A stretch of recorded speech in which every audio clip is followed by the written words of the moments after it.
veux apprendre à sacrifier des pièces comme les grands joueurs pour monter une attaque, alors je vais t'apprendre tout de suite avec le concept clé. Aujourd'hui, on va voir le sacrifice grec. Le sacrifice grec, ça arrive quand on a cette structure de pion qui pointe vers l'aile roi. On a souvent un pion en E5 qui bloque les défenseurs noirs et on va pouvoir se permettre avec un fou en D3 de le sacrifier en H7.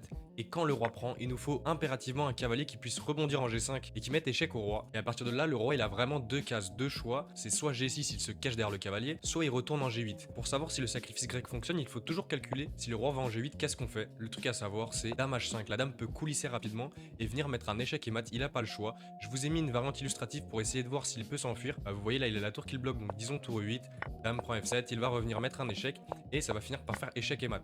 L'autre option, c'est quoi? C'est au lieu de venir en G8, il vient en G6. Et dans ce cas, encore une fois, on va utiliser notre dame ici en D3 pour mettre un échec sur les cases blanches. Le roi ne peut plus retourner derrière son roc, maintenant il va en H5. Et après dame H3, roi G6, on peut coulisser en H7 et ça fait échec et mat. Alors ce qu'il faut que tu retiennes pour pouvoir faire ce sacrifice, c'est que tu dois pouvoir sacrifier en H7, pouvoir ramener un cavalier en G5 rapidement et surtout une dame en H5 ou en G4. Et le plus important, c'est que le roi adverse soit complètement bloqué, le pion E5 qui empêche les cavaliers F6 et la tour qui est toujours en E8, donc le roi ne peut pas s'enfuir.